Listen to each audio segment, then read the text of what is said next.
The bookstore cafe was already bustling when Olivia fastened her name tag and stepped behind the counter. Boston mornings were like that, loud, rushed, indifferent. The aroma of freshly ground coffee beans, the rustling of turning pages, and the soft murmur of conversations filled the space. She moved through it with practiced grace, balancing stacks of books in one hand and coffee cups in the other. No one noticed how skillfully she avoided direct light, or maybe they did. Maybe it was the scar, a thin, pale line that traced from her right eyebrow down to her jawline, softened with time but unmistakable. A permanent reminder of the day she'd pulled her young sister from beneath a collapsed shelf during the earthquake that shook their hometown. 14 years old and braver than most grown men, but the world did not see bravery. The world saw imperfection. Before we continue with today's story, if you're enjoying what you've heard so far, please hit that subscribe button.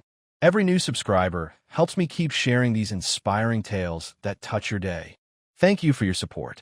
At the Reading Nook, a group of impeccably dressed graduate students was already deep into their literary discussion, their voices carrying a certain academic pretension as Olivia approached with their orders.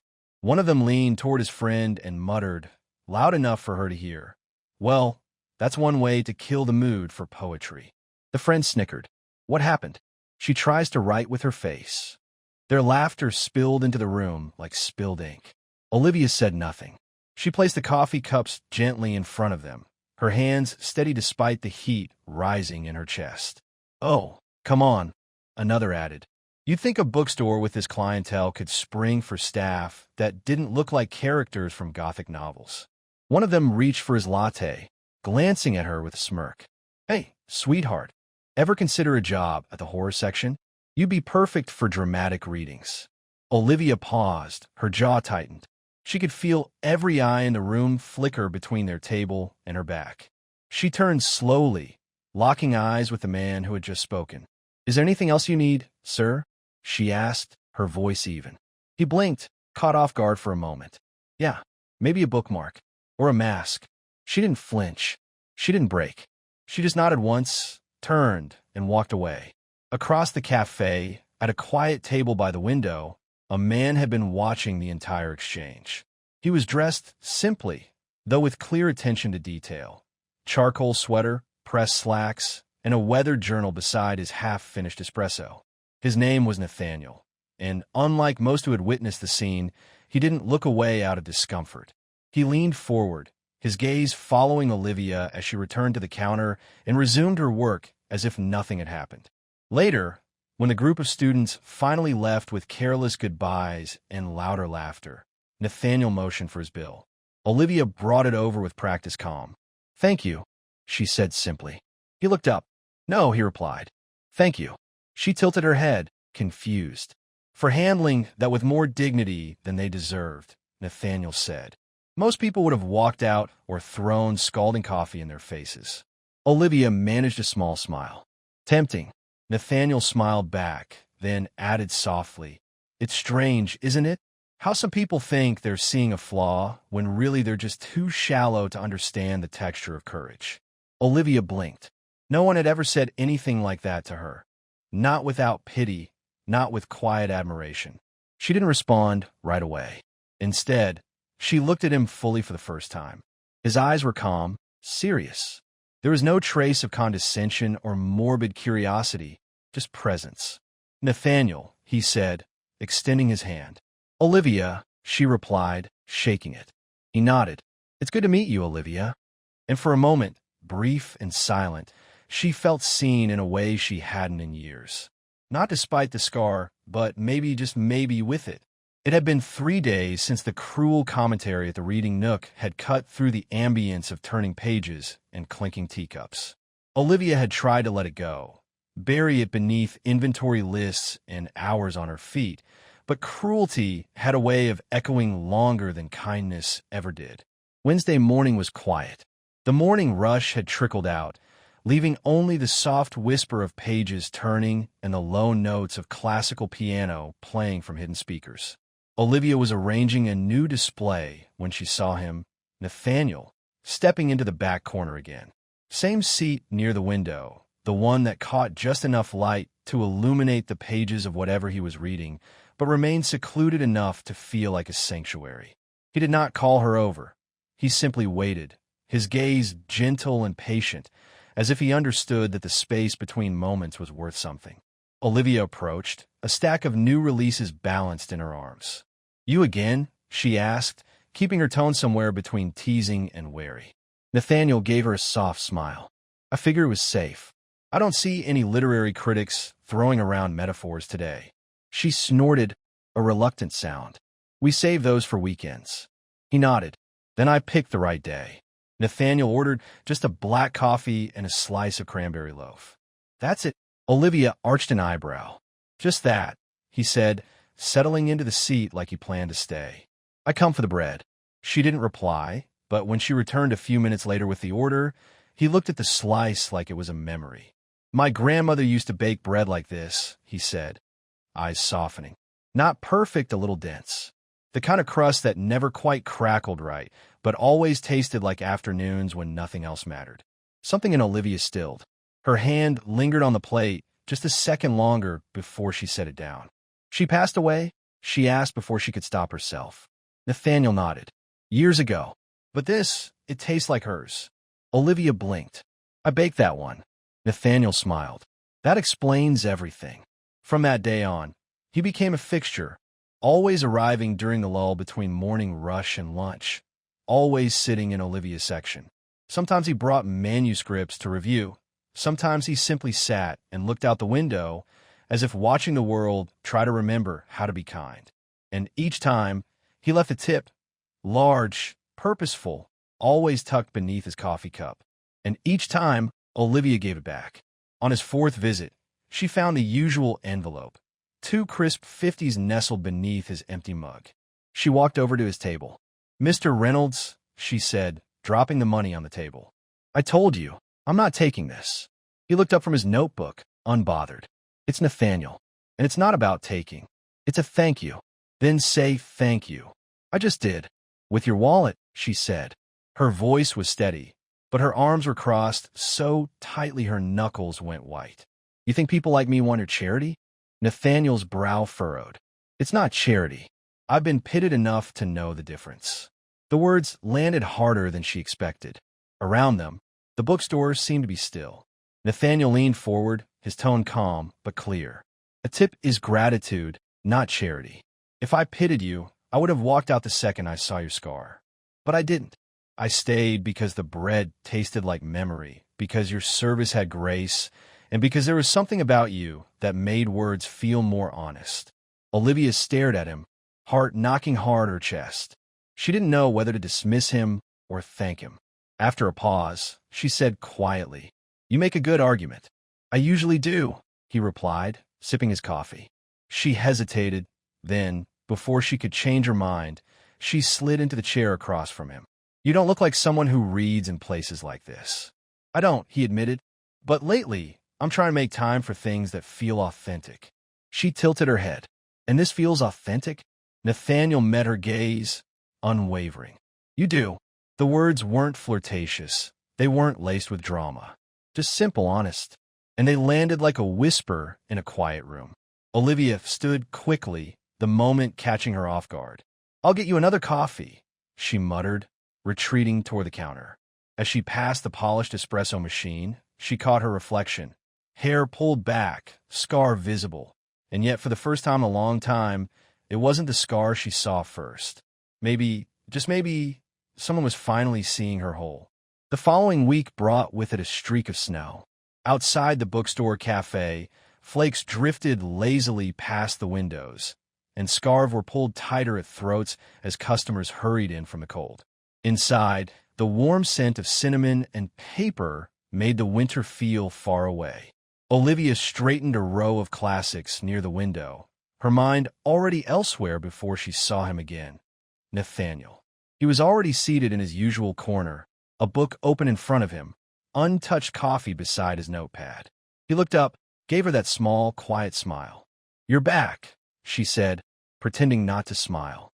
"Wasn't planning on missing it," he replied. She refilled his coffee without asking. "Still working on that?" she asked, nodding toward his notebook. Some stories are worth revisiting, Nathaniel said, glancing at her. Olivia's cheeks flushed lightly. You always talk like that. Only when I mean it. They settled into a rhythm over the days that followed. Nathaniel asked questions, real questions, not polite fillers. He asked about her favorite poets, what music she listened to when shelving books after closing, and what flavor she missed from childhood. She always answered cautiously, but his patience wore down her hesitation one story at a time. One quiet afternoon, when the crowd had thinned and a soft violin concerto drifted through the speakers, Nathaniel surprised her with a simple question. Can I ask about the scar? Olivia froze. He saw it immediately. You don't have to answer. Just when you're ready. She stood still for a long moment. Then she sat down across from him, folding her hands on the table, like someone preparing for an inevitable unveiling. I was 14, she began. My little sister was in our family's used bookstore. A small earthquake hit. Not unusual for our region, but it was enough. The tall shelves weren't properly secured. One started to topple. Nathaniel's expression sobered. My sister was reading in the children's corner. The shelf was coming down. I didn't think. I just ran, pulled her away. Part of the metal shelving bracket caught my face as we fell. Nathaniel didn't speak. He let the weight of her words settle. I saved my sister, she continued. But after that, everything changed. At school, people looked at me differently, like I was something tragic or frightening. My debate partner asked to be reassigned. One teacher suggested I might want to present my projects from my seat rather than stand in front of the class. You left because of them? Nathaniel asked, incredulous. Olivia shrugged.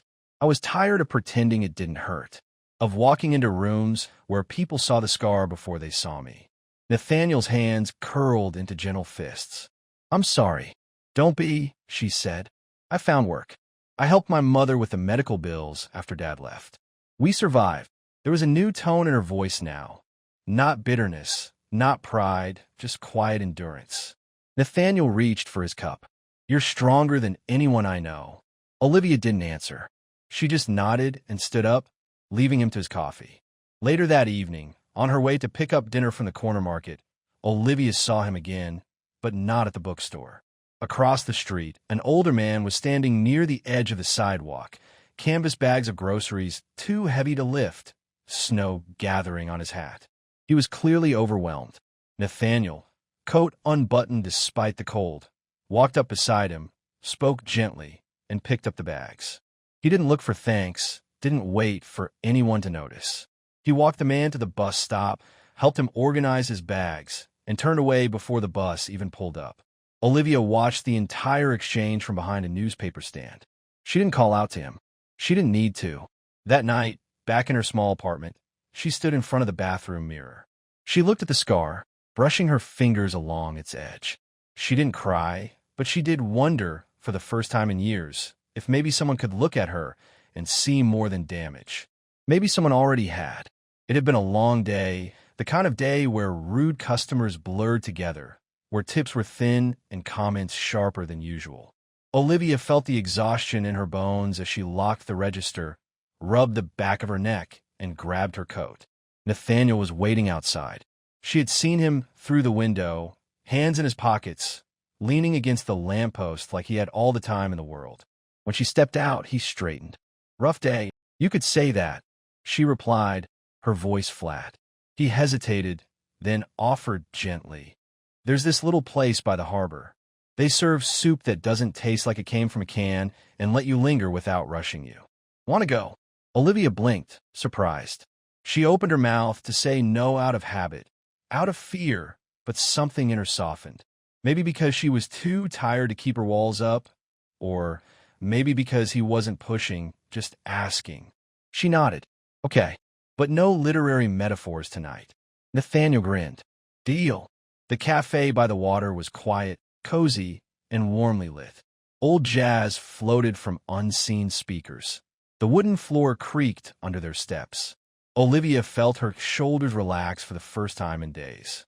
They sat by a window, the dark harbor glimmering with reflected city lights. Conversation came easier than she expected. They talked about books, the absurdity of self-help titles, and the strangest customer request she had ever handled. Nathaniel told her about his work, not boastful but detailed and thoughtful. He had a way of seeing beauty in ordinary things: a water cellar in Marrakesh, a laughing child in Taipei, a sunset he once watched paint the buildings of his childhood neighborhood. When the food came, they ate slowly, unhurried, and when the snow began to fall outside, soft and steady, they lingered a little longer. The drive back was quiet. Nathaniel turned on a low classical playlist. Olivia sat with her cheek against the window, eyes heavy. The rhythm of the car, the winter night, the warm meal, it all pulled her towards sleep. She dozed off, head turning gently to the side. Nathaniel glanced over. Her hair had slipped behind her ear, revealing the scar in full. In the soft dashboard light, it was a gentle curve, not jarring, just there, a part of her like a line of poetry etched by fire and courage. He did not look away. Instead, he reached into his coat pocket and pulled out a small, delicate bookmark. Handcrafted paper embossed with pressed wildflowers, something she had once mentioned admiring in a rare book they'd received. He placed it gently on the seat beside her, not to cover or distract from anything, but as a silent recognition. When Olivia stirred minutes later, she found the bookmark, confused. She turned to him. "You had this." Nathaniel nodded, eyes still on the road. "Found it at that artisan shop we passed last week. Thought it belonged with someone who appreciates beautiful things." She held it between her fingers, brushing it lightly. "Why?" He glanced at her, then back to the road. "Because it reminded me of you. Unique, crafted by something meaningful." Olivia swallowed hard, staring down at the bookmark. He added softly, "Some people think scars are defects. I think they're chapters. And that one, it tells the story of someone worth knowing." Silence settled between them. Not awkward, not forced, just stillness. When they pulled up to her apartment, she didn't get out right away. She looked at him, really looked, and didn't turn away when his eyes met hers. This time, she didn't shield the scar, didn't adjust her hair. She let be seen. "I've spent a long time trying to hide this," she said quietly. Nathaniel replied, "Maybe it's time to stop." She nodded, just once, and then she took the bookmark, held it to her heart for a moment, and said, "Thank you for dinner, and for seeing me." He smiled. "You're welcome, Olivia." And for the first time in a long time, she stepped out of the car, not as a woman hiding her face, but as a person walking forward, carrying her story in full view. Olivia was reorganizing the poetry section when her phone buzzed. She barely glanced at it, expecting a message from her sister or an update from the rare book dealer. But before she could check, her coworker Maya rushed over, eyes wide, holding out her phone like it contained classified information. "Have you seen this?" Maya asked, voice pitched somewhere between panic and disbelief. Olivia frowned and took the phone. On the screen was a literary blog she'd never visited, elegant font, minimalist design. But front and center, a bit blurry but unmistakable, was her scar, her profile lit by the soft, golden glow of the Harbor Cafe's lights. And beside her, mid-sentence, was Nathaniel Reynolds. The headline stretched across the top. Renowned publisher Nathaniel Reynolds spotted dining with scarred bookstore clerk in intimate Harbor Cafe. The words blurred, then sharpened. Her blood turned to ice. She scrolled down, hands trembling. There were already dozens of comments, some supportive, some curious, but many cruel. Words like charity case, inspiration project, and beauty and the bibliophile leapt off the screen like knives. One comment read, "Guess even literary elites have a thing for damaged goods." Another, "Must be researching for his next Overcoming Adversity bestseller." Olivia felt the air drain from the room. She dropped the phone onto the counter like it had burned her. She didn't finish her shift. She didn't even tell anyone she was leaving. She just grabbed her bag and walked out into the snowy street, not caring that she had forgotten her gloves or that her boots were still in her locker. By the time she reached her apartment, her phone was buzzing nonstop. Notifications, texts, missed calls, even emails from literary blogs. She turned it off and tossed it on the couch, heart pounding. Her fingers went to her face out of instinct, brushing over the scar like it might have grown bigger in the last hour. It felt huge. It felt loud. It felt like it was suddenly all she was again. She sat at her kitchen table in the dark, the only light coming from the street lamp outside. The curtains were drawn. The world was too close, too loud. A knock at the door broke the silence. She froze. Another knock, then a voice low, gentle. "Olivia? It's me." She stood, walked slowly to the door, and opened it. Nathaniel stood there, his expression unreadable. Not in a blazer, not smiling, just still. "Can we talk?" he asked softly. She let him in, but didn't speak, her arms crossed, her back tense. "You knew," she said finally, before he could say anything. "I didn't leak that, Olivia. I swear." "No," she cut in, her voice sharp. "But you knew this could happen. You knew who you were, what circles you moved in." Nathaniel stepped forward, but she stepped back. "For you, it's just another Tuesday, another article, another footnote. But for me, I just became a headline with a scar, a side character in your perfectly curated world." He shook his head, his voice low and steady. "You're not a headline. You're not a side character. You're the most authentic thing I've known in a long time." She looked at him, her throat tight. "Do you even understand what it's like to be looked at, not as a person, but as an oddity? To have strangers decide whether your pain is inspiring or disgusting?" "I don't," Nathaniel said. "But I want to. I want to understand, and I want to stand beside you while I learn." Olivia's lip trembled. "I didn't ask for this. I didn't ask to be seen like this." "I know," he whispered, "but I saw you long before that photo, and I haven't stopped since." She looked away, blinking hard. I need space," she said quietly. Nathaniel nodded. "I'll wait for as long as it takes." He turned and left, the door clicking shut behind him like the end of a chapter she hadn't wanted to finish. Alone again, Olivia sat down. She turned her phone back on and stared at the photo. Not the headline, not the comments, just the moment. The way he looked at her. The way she had almost believed she could be loved. She turned off the screen again and leaned back into the silence, not knowing whether it hurt more to be remembered or forgotten. For days, the bookstore carried on without her. Olivia had turned in her notice without explanation, left her final paycheck uncollected, and silenced her phone. She moved through the world like a ghost, unseen, unheard, and untethered. She did not reply to Nathaniel's messages, not because she was angry, but because she was afraid. Afraid of being defined by something she could never erase. Instead, she returned to a path she had abandoned long ago. It was a small desk in her apartment alcove, the one with the laptop covered in dust, a neglected manuscript in a folder, and ideas scribbled on notepads stacked against the wall like postponed dreams.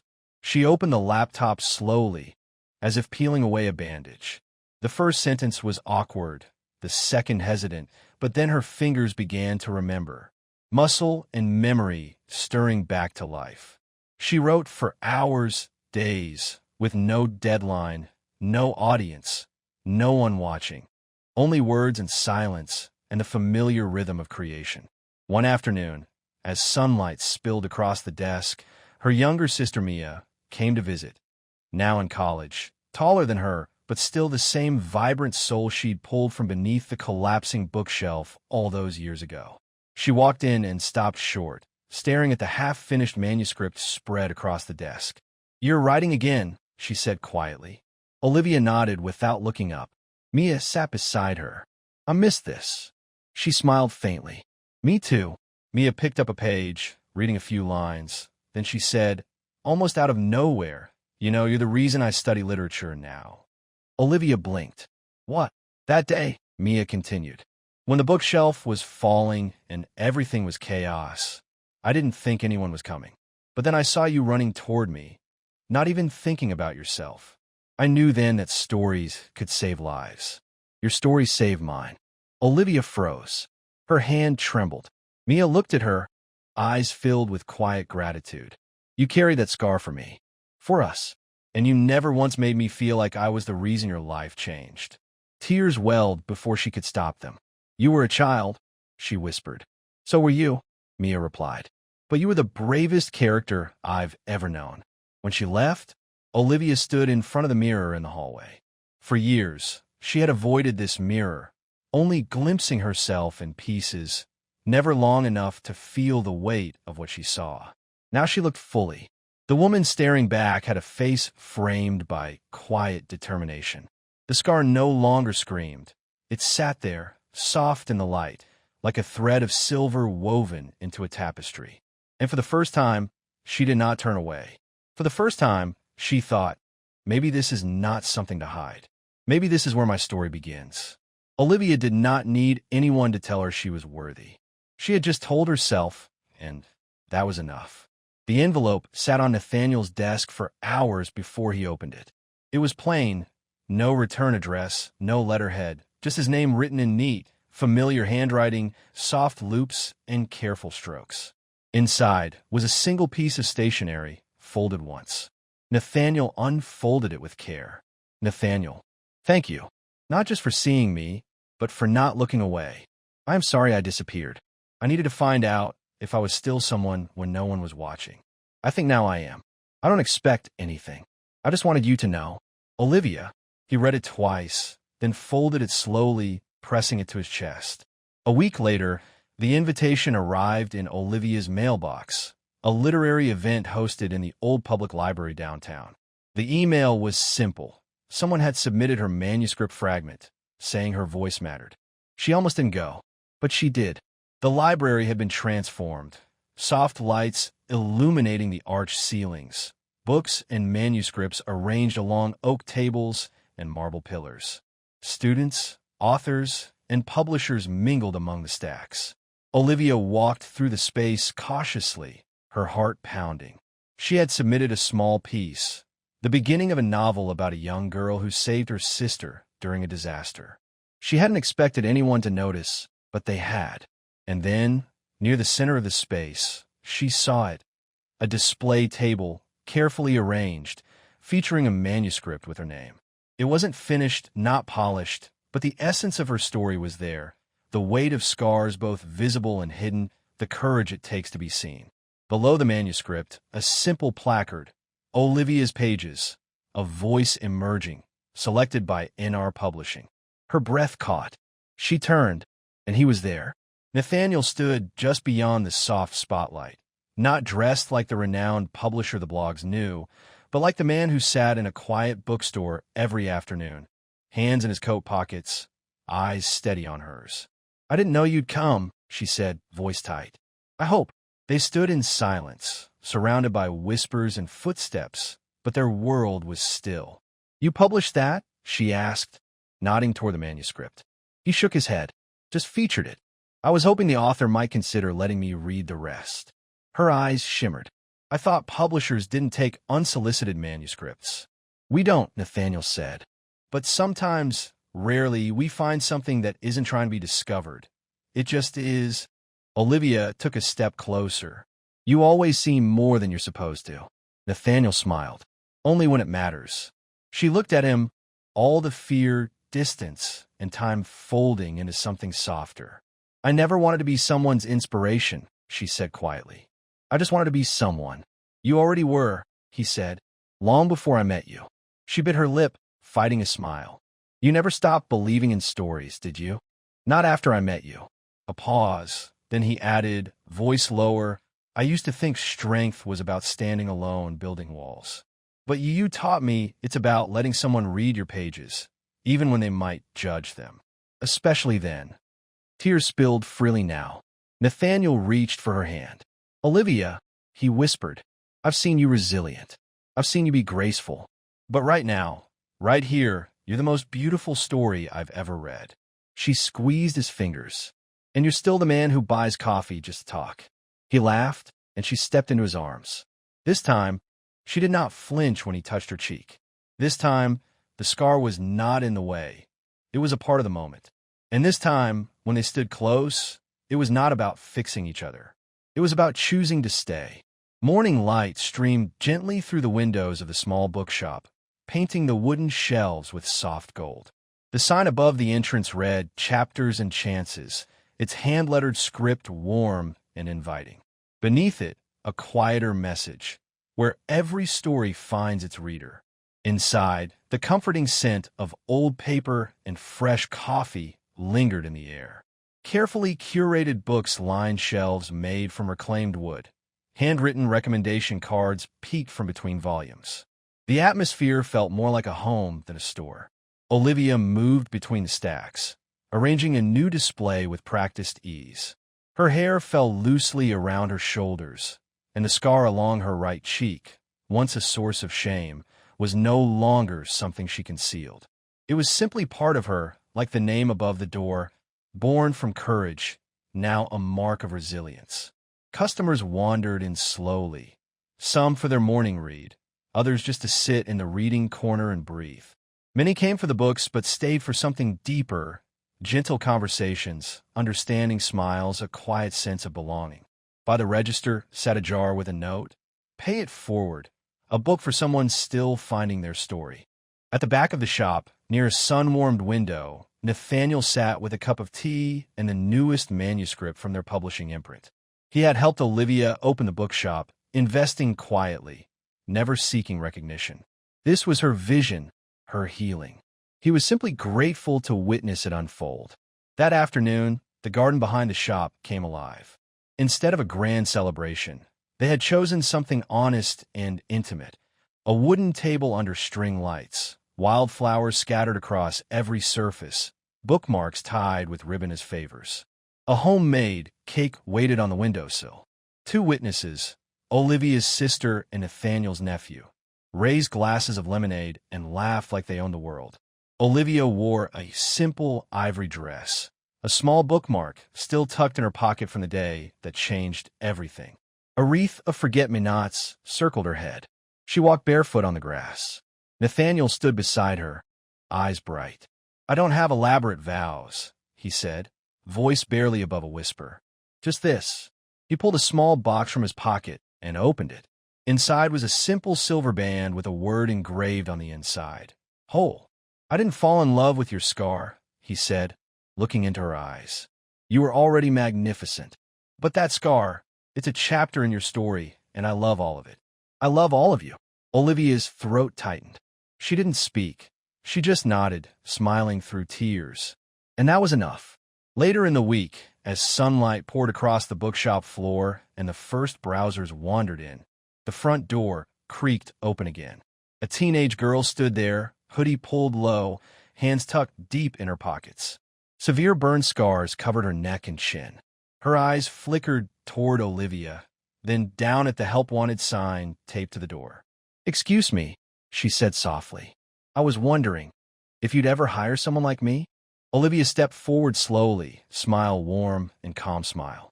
She wiped her hands on her apron and met the girl's eyes. "In this place," she said gently, "we don't hire perfect. We welcome real." "And real," she added, touching her own scar with a wink, "always makes the best stories." The girl blinked, then smiled for the first time in what looked like days. Outside, the city rushed forward, impatient, loud, unforgiving. But inside chapters and chances, time moved differently. Here, scars were honored, stories were safe, and love wasn't a fairy tale. It was books on shelves, warm hands across the counter, and a place where healing began one page, one word, one quiet, imperfect morning at a time.